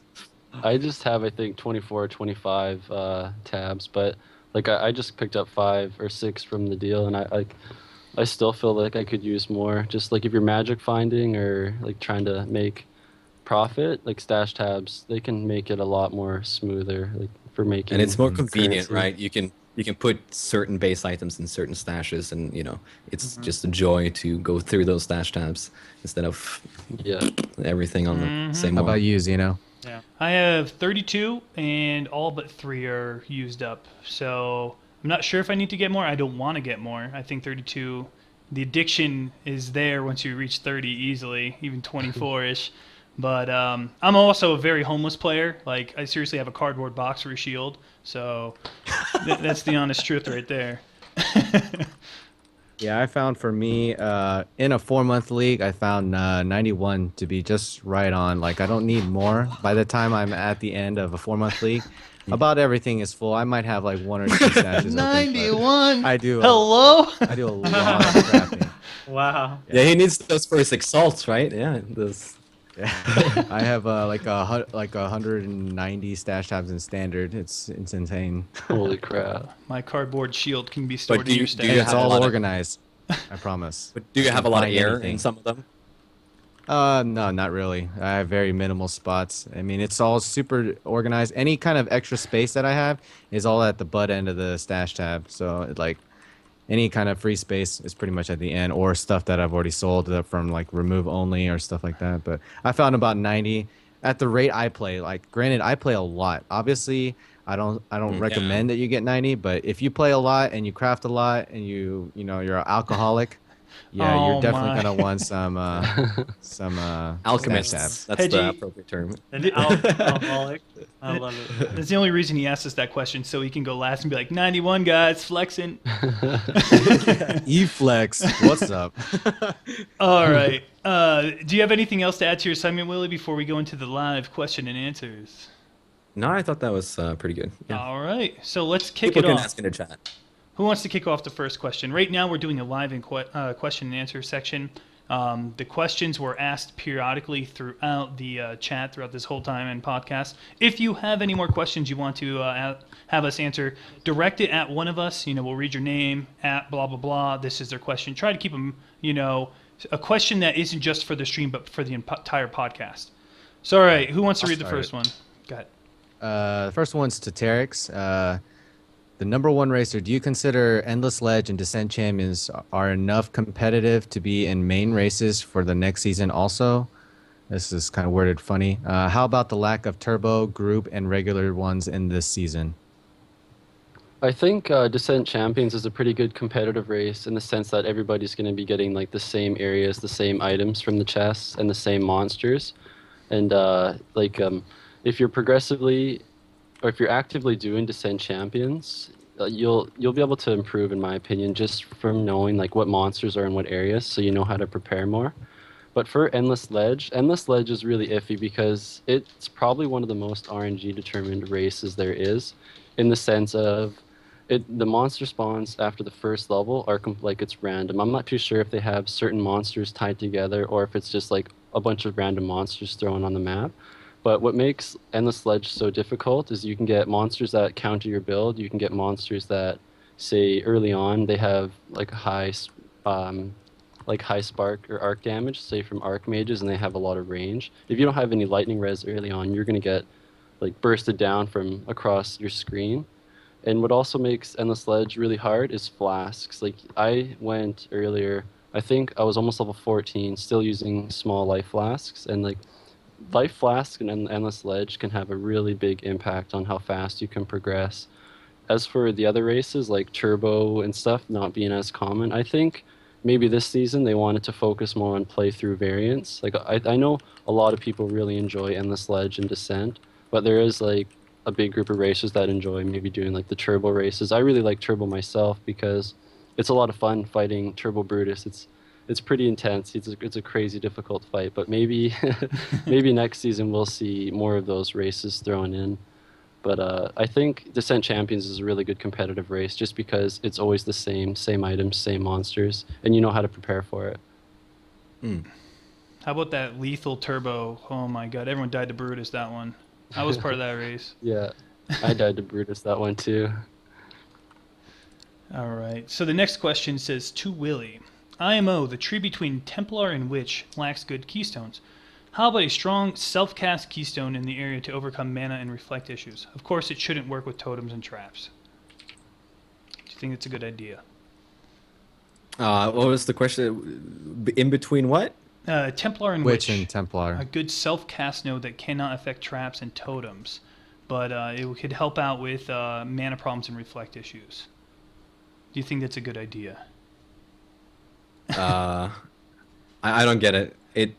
It does Like, what would you suggest a good keystone to help mana and reflect problems between Templar and Witch? I guess that's what that guy is asking. I don't know. I really don't know. All right, next question. Fair enough. Yeah. This one's to Willie, Empty Addicts. He says, Willie, are you worried about the power creep with Diamond and its Zeri uniques being too good? Well, I play mostly the 4-month ladders, and I know a lot of people do that. At least the really active players and GGG are good at nerfing whatever uniques become too powerful, and people figure out powerful builds with them. So as long as they go back into the permanent leagues and stay there and slowly diminish in quantity, I think it's fine that they make some mistakes every now and then. So yeah, I guess I'll kick off the next question and say, this is for everyone. Can you guys give me your opinions on the Itsiri uniques, OP ones, underpowered ones, interesting ones, perhaps uniques that are not blatantly obvious at first glance? I'll kick this one off. I think the flask is situational. It's okay at best. I think that one's the underwhelming one. The belts are fairly useful, depending on what element you have. But that helmet is insane. The one with the 50% mana cost. There's so many awesome things you could do with that helmet. In fact, it's I don't know. We were talking about elemental hit the other day, and obviously it scales great off of plus 2 levels. But put that in there. It's sad that you would have to do that because of the mana cost. But that helmet, there has so much viability. What are you guys' opinions? I think they're fairly balanced just because of the difficult factor to obtain a lot of them. Not everybody. I think Apex it's only really directed at 1 or 2% of the players. Unfortunately, it's a tough thing to build up to, and you have to have the appropriate gear or stats for those fights if you want to do it. So for how powerful the uniques are and how rare they are, I think they're fairly balanced. You're not going to see a lot of the uber uniques go in and cycle, I don't think. Go ahead, Colby. I was going to mention something about you said you weren't too impressed with the flask. I thought the flask is actually all right. I have a friend, his name is Samir, and he does a spectral throw cast on crit with EK, and he pops that flask and he gets a very massive amount of damage, and then the leech is very nice. Just something to think about. Plus so much damage now from all the extra chaos mobs. Just that extra chaos resist is super nice. It's not a super OP item, but it's definitely got its uses. Do you think pairing with a Ming's Heart and an added Chaos Gem would make it broken? Because to me, every time I see it's 2-3 Chaos. It's dirt cheap. Every time I see that flask up in trade. I don't think it's gonna make it broken. I just think it's definitely nice. It's definitely something that you can't just completely discount. If you just figure out which situation it's going to be used in, it can be thrown in there for certain maps, for especially doing the sewer maps. You're going to take a lot of chaos damage there, or if you just have a build that relies heavily on that type of physical damage, you can throw on a bunch of extra leech. So I don't know, just something extra. That's all I got. The next question is... Do I need to read the next? Yeah. All right. I guess I should figure out where we're at. I got lost. I'm just going to ask this one that you just put back in here. It's by Aelaz. Aelaz, okay. What's your opinion on GGG's inconsistency when it comes to snapshotting? RS snapshotting gets fixed, quote unquote, while minion snapshotting is treated as an intended mechanic. I don't know. I've heard some people with some very differing opinions on snapshotting. I think that within certain bounds, snapshotting is actually, it seems okay. It definitely, there's some stuff that you can say, oh, it's OP because you can snapshot and then you keep the items when you die. And, Righteous Fire, basically snapshotting makes it able to do quite a lot of damage and makes it a very viable thing. But I don't know. I kind of like it. It's just a different mechanic that you never see anywhere else. And I think as long as it's kept in check, and if they balance around the fact that there is snapshotting, then I think it's an interesting mechanic and a different way to play the game in a sense. The RS snapshotting, I never really like that. I mean, I have different opinions on Rs in general, but on the fact that you always have to have Rs, I feel like. But as far as just snapshotting certain things like the minions and stuff, I think that's kind of cool, and it opens up more options for more builds, which makes the game more fun because there's more theory crafting. So that's what I think. What do you guys think? I mean, a summoner without snapshotting is very underwhelming, and I think if they would fix snapshotting, they would have to rebalance the game. And the same thing with Righteous Fire. You're not doing really great AOE, you have to run up to the mob. So being able to do some good damage, like some of the Righteous Fires guys do, is something it deserves, I think. And for the aura snapshotting, it hasn't really been fixed. I see people every day who go into maps and just bring with them a Malachite and keep doing the same snapshotting as they did before anyway. But I think it's something that's generally accepted in the game, and I think it will remain so for a very long time. And I hope if they do remove it completely or enable us to do it, makes us unable to do it, and I hope they rebalance some of the gems and builds that are currently using it. My only issue with snapshotting is I agree with Willie. And, in terms of RF and summoning, they would be fairly useless, if not useless. The only problem with snapshotting with me is the fact that you get to put your full gear set in your stash tabs after you're done snapshotting. They need to readdress that issue, in my opinion. The fact you can grab a full MF set and then throw your snapshot gear in the stash is a little ridiculous. Well, most of those snapshot items are very inexpensive. So you're actually putting on the most valuable gear that you have is on your character. But yeah, you can put the gems, some of the uniques in the stash, and that's maybe a few exalts maybe, but it's not a substantial amount. But I do agree with what you're saying. I'm going to say something that's a little kind of like off the wall. I wanted to talk about the whole snapshotting. I mean, it does bring a unique mechanic. Although people say, oh, it's breaking the game, I feel like it's a unique way to understand how, like, there's a lot of moving parts when you snapshot. There's a lot of preparation, and it's not like you just go into the map and you're ready to go. You have to you go through the tedious motions, and in reward, you're getting some gains for your character. It's not like, you see Willie, if he logs out, he's got to go back to the palace or whatever and snapshot minions, and he's got to go through that whole process. So yeah, I think there is some reward, and it's a different kind of thing because you carry items in your inventory which normal characters don't. So it's like a different way to play the game. It's kind of like building your deck in a different way to become powerful, but you're being able to do that because you understand the game a little bit better than somebody else. You're able to put 2 and 2 together with these multipliers and these enhancements and make it work to make your character strong, to make it less dependent upon gear and more of like what you know of how to, do stuff, set up stuff. And I think it's an interesting game design. So I don't really have too many problems with it. I don't really have a problem with snapshotting, just the fact that like the Righteous Fire and Summoners, like, they benefit the most from it, and then snapshotting for a lot of other builds doesn't really do anything. So maybe if they wanted to like remove snapshotting, like, they would definitely have to do adjustments to those builds and skills. Yeah, otherwise, like, they'd be way too weak. Yeah, you're just basically removing options of playstyles of the game if you take it out. Right, that's how I feel like, Colby. That's exactly. All right, I'll read the next question. What's that? Go ahead.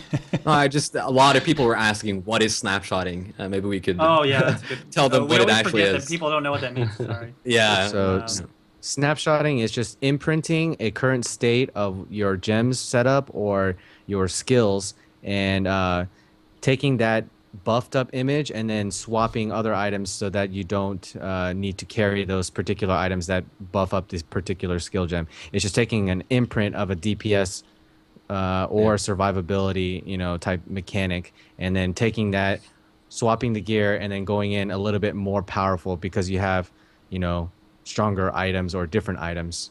Not necessarily stronger, but different for whatever you need at the time. Cool. All right, the next question is to Terrex from ECC MEC. He says, how do you think GGG could balance RNG and races by adding more vendor recipes? For more balance in races, for like more vendor recipes, it's tough to talk about that, I think, because like they have recipes for attackers and casters. Like if you're an attacker, you obviously want to craft an increased phys damage weapon, and if you're a caster, in most cases you want to craft a +1 to skill gem. But the thing about these recipes is as you progress through a race, you are given like all the item drops, and as long as you're actively looking for the items that you need to get to vendor to get the parts that you need to make the recipes, in most cases you will always be able to get enough to craft like your weapons or your wand. Like the other day I had a race where I wasn't able to craft a weapon because I couldn't either make my belt magic, or I had to use like my transmute to actually get the weapon from the vendor. And like that's being put in a really bad spot. So it's like to fix that situation is you always want to be actively looking for unidentified magics and rares to vendor to build up your orbs to do the recipes. So in a sense, you kind of owe it to yourself to make sure that you're prepared for the recipes whenever is like the appropriate time in the race to use it. But they, in my opinion, they are actually doing more things to balance out racing. For example, the upcoming hail rake changes. I can't really talk too much about it because like I've never experienced it myself and it's not in the game yet. But as of right now, a lot of people don't fight hail rake at level 2 whenever you get mud flats waypoint, just because one ice spear and in most cases you're gonna die, and that like you can get hit off screen from hail rake, and like getting a quicksilver early on is crucial. Like that can save you minutes, like 5-10 minutes in running throughout the race. So maybe them adjusting hail rake will allow more people to approach this fight at like an earlier level, and like that's in my opinion a step in the right direction towards more balance, because more people can approach the fight at lower level, like earlier on in a race. So you owe it to yourself to get the orbs and the items that you need for recipes, and I think they are working on making races more balanced and less RNG determined for items. Hail Rake in Can you read Invasion, the? he has a Glacial Cascade. You know, maybe switching that out for Ice Spear. I don't know. I just know that Yeah. initial freeze is like, see you later. Nice knowing you. Wait, did they already, Yeah, so with they already Glacial change that to Cascade- where he has glacial now? No, the Invasion version Yeah, of him. Or does he? Is it active now? Does No, No, it- it's they were not- it's changing not that. in the They game. did mention in a post. Oh. But they did bring it up like a few posts ago that he's going to be using Glacial Cascade. So and with the There you damage go. being some to fizz damage, maybe that will be less permanently frozen against Hail Rake. And like if you got some armor on, that's going to make his spell hurt less even Yeah. more. Well, yeah, the main reason you get frozen is people would run away from him, thinking, "Oh, he hurts. I'm gonna run away." And then, but now you won't Just get frozen. frozen because he's not gonna crit you every time. So Yeah. I think, and now it makes it more so you can just throw on like a helm and gloves or something. You know, something that you picked up running to him, and then you'll have a little bit more mitigation. I think it's just basically gonna make the fight a little bit more trivial. Hopefully. Yeah. All right, Terrex, you want to read off the next question? Are we just doing the highlighted one or just Yep. anyone? Yeah, the very top. WTF. WTF BBQ Dance Party says, at all, what's the most overrated unique in your opinion? I'll start this one off. I think it's Combs. Although it's pretty powerful, when we're talking about overrated, I'm talking about the price. I'm not saying it's a bad unique. I just think it really dulls down the game. Like, I like having a lot of abilities on my bar. I like having options, and I like linking stuff. And, you know, Combs, it does give you a lot of HP, gives you some fire damage, but overall, I feel like it numbs your, like, makes your character kind of, like, bland, because you're just eliminating like a pure 6-link out of your gear, and I think it costs way too much. I know it's very, very rare, but that's how I feel. Combs is probably, in my book, one of the most overrated uniques. I'm just going to quickly touch up on that, and I agree completely. Ever since I saw that item when I started playing in open beta, I hated it. I was like, why would somebody need that much life, like 1,000 life? And I'm a standard junkie. Like, I love playing standard, but it's more reasonable if you're playing, say, hardcore or invasion. But aside from like a few fire damage builds or like righteous fire, I think it's definitely overrated in the sense of you can get more stats, more like beneficial stats, not as much life, but you can get like more armor evasion, like life res on other pieces or other chests.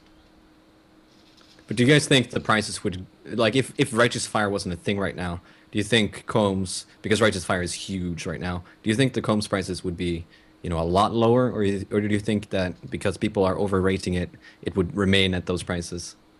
I still think it'd be a little lower, but not a lot. Yeah, I agree. Yeah. Yeah, just a little bit because of the And rarity. and I know in Invasion it costs more. Just whereas like in Ambush League, Shavs is the one that costs like through the roof in comparison. You know. Yep. So what do you guys think? Willie and Colby and Zeno, what do you guys think is the most overrated unique? I don't know if it's most overrated, but Soul Taker, Willie over here loves it, but it's just a blood magic gem. and you could roll a higher damage. No, with. it's not. I just It's way I more hate- powerful than that. I don't know. I just hate the hype with Soul Taker. I really do. And then Chevrons is another one where it's like so good. It's so build enabling, but the economy just overprices the hell out of it. It's been nerfed and still overpriced as all hell. I don't know. I would love to make a low life build, but again, my cardboard shield prevents me from allowing me to do that. But let's hear your Soul Taker, Willie. I want to hear this. Well, so let's say you're doing dominating blow and you're spending well over 1,000 HP per second, close to like 1,500. You wouldn't be able to do that without the Soul Taker. You would kill your characters in Oh, seconds. Yeah, true. And one thing that I'm kind of annoyed by is Cyclone. It's so expensive. So doing Cyclone without Soul Taker, I don't want to do it because my life just chunks down, and it's something I think they should change. I mean, you're putting your character at greater risk with Cyclone, and having that insane mana cost just ruins it for me. I don't want to do it unless I have a Soul Taker. So that's why I'm, always saying, "Oh, I need a Soul Taker. I'll do Cyclone." Yeah, Cyclone is so fun.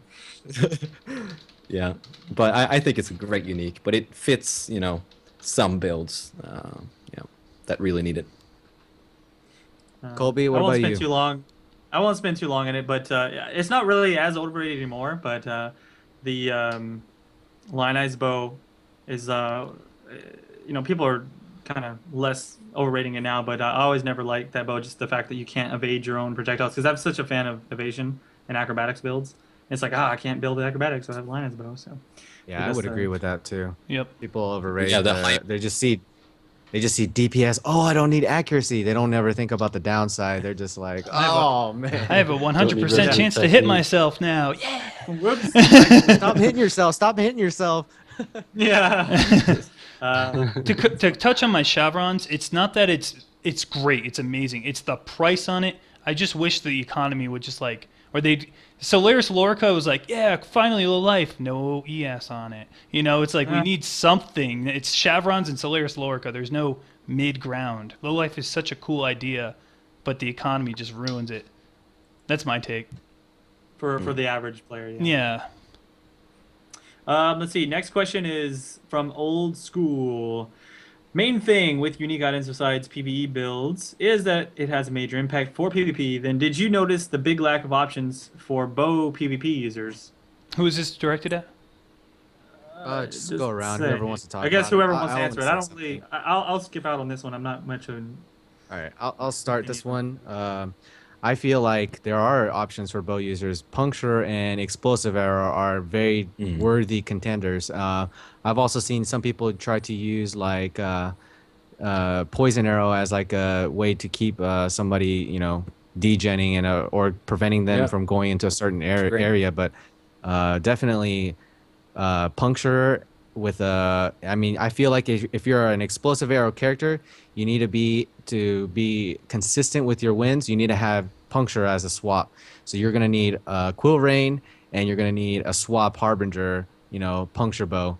And if you get those two options, you are such a scary contender in PvP. Don't forget about the new Rain of Arrows, Val Rain of Arrows, pinning him in place. The problem with bow is you're standing still. Mobility. Can't use Val gems in PvP. Yeah. Oh my god. Rip. That's so dumb. Oh man. Did anyone else want to tack on to that question?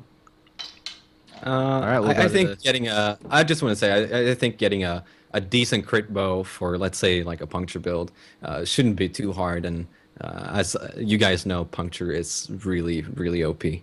But trap. yeah, I think Quill Rain is my favorite if I'm gonna do some PvP action.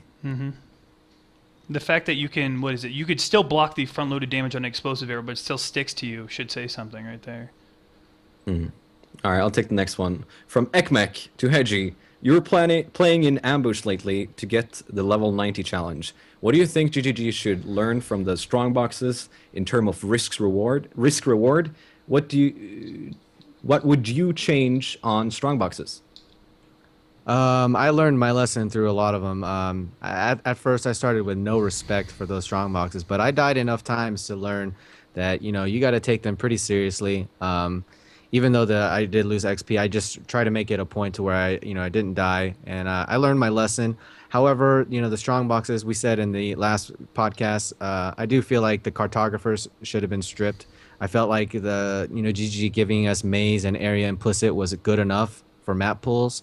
The other rewards, very, very cool. Very, very cool. I really like the whole dynamic, the mods, and the dangers. And one other thing that I would change with the strong box is make it to where if you die, the reward is gone. Like, no more chance. Like, you failed. Whoever Oh, clicks no. the chest, like if you're in a party, whoever clicks the chest, if that person dies, no reward. Yeah. Something like that. Yeah, no To balance reward. it. I think it's kind of silly that you can just throw yourself at that lockbox until you get the reward. It's Over like and over. Yeah. yeah, I think that was a big game design flaw.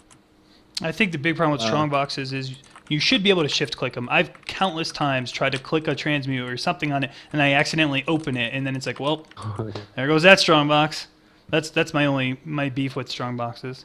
Also, it's probably worth noting, I definitely think corrupted zones would be nice if you could roll them too. I think it'd be more than fair to be able to do that. I mean, it's not too often you run into it, and then when you do it and you see it's like minus max turbo, it's like there's no point. You know, You gotta skip.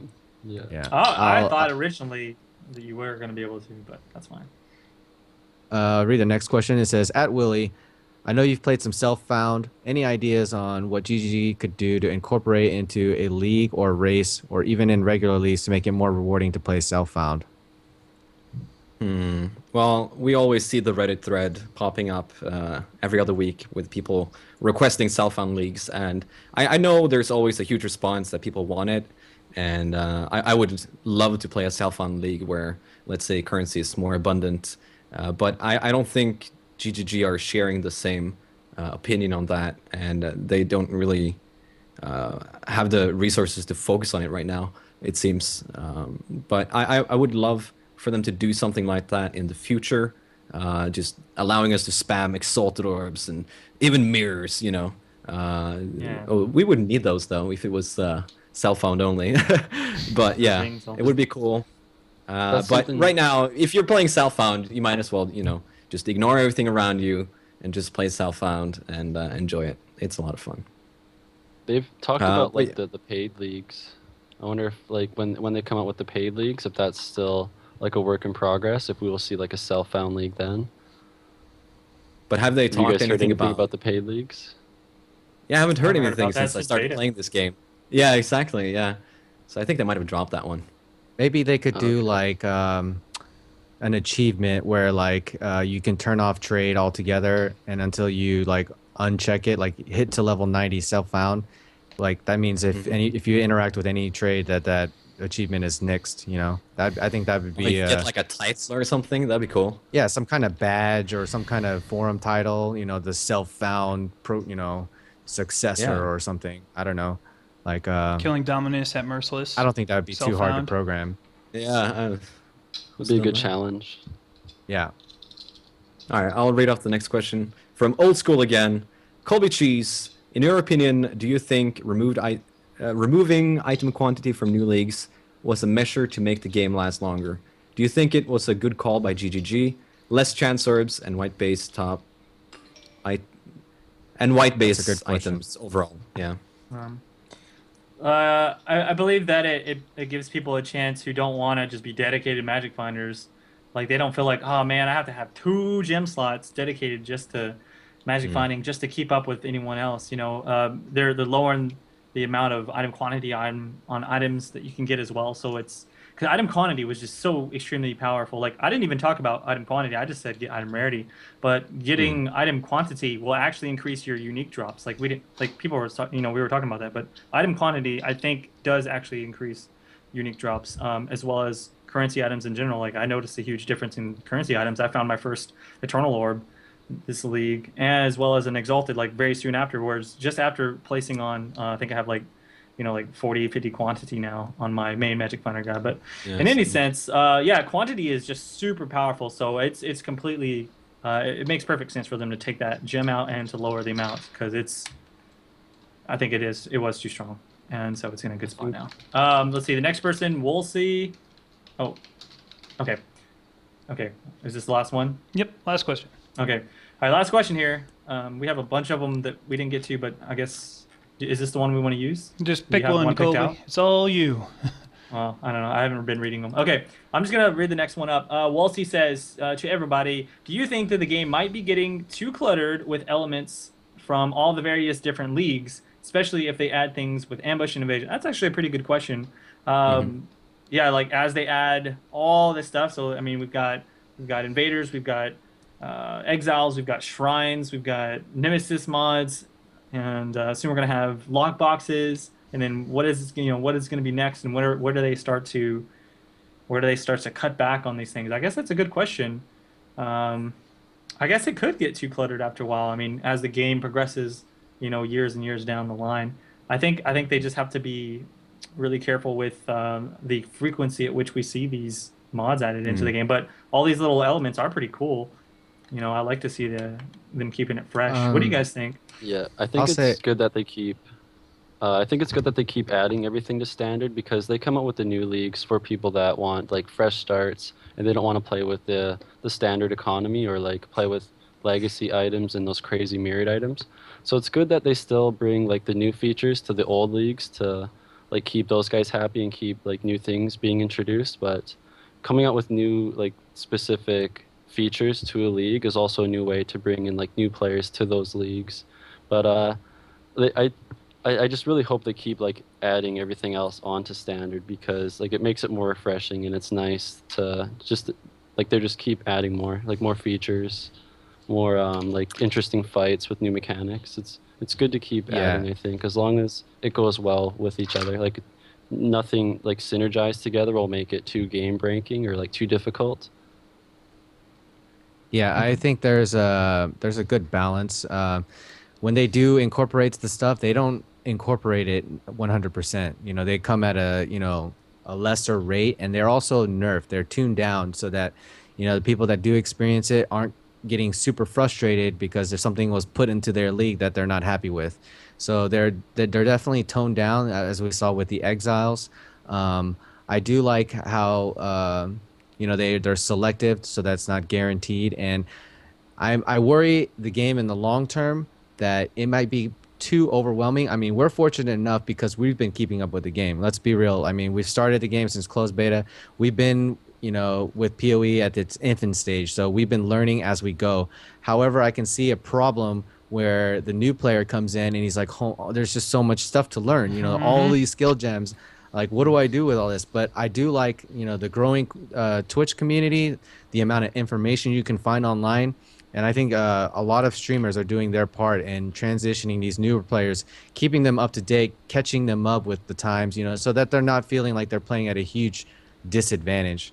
That being said, as long as they keep on introducing these things within moderation and within reasonable difficulty, I think putting them in permanent leagues, it's a good thing. And like what Terrex said, it definitely gives the people that have been playing standard this whole time, some new content. It's not fair to just neglect them. So it's nice to see some new things, but I also worry about what is this game going to look like 6 years from now as a new player? You're just going to be like, holy crap.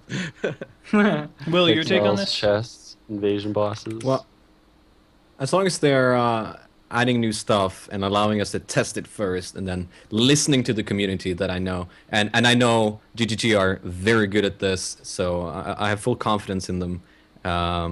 But they got to be careful not to add too much. But as the game grows as well, they might be able to gate some of the content just, as we get more acts, people get introduced to it slowly but surely, so that newer players have an easier time of learning all of these fancy things they add to the game. So as long as they, do it smartly and be a little bit careful, listen to the community, I think it's going to be just fine. I saw Root Brittany just said in chat, just please don't add invasion bosses to hardcore.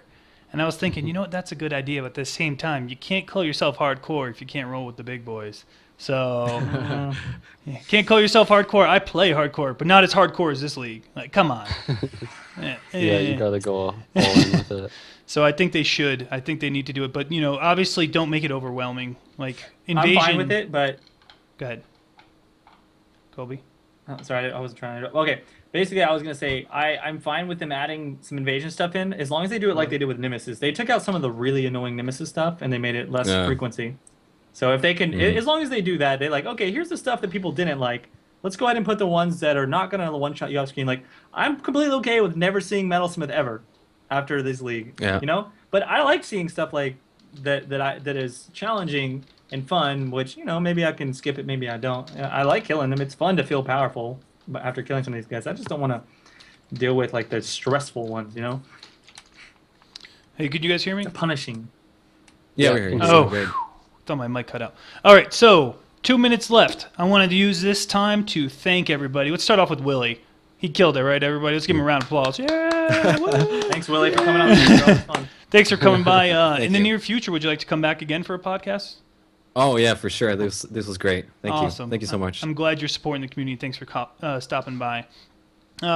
Some people and companies I want to thank. Let's thank Grinding Gear Games for officially supporting this podcast. They put it on their front page of their news. It's huge. I want to also thank Twitch for mainly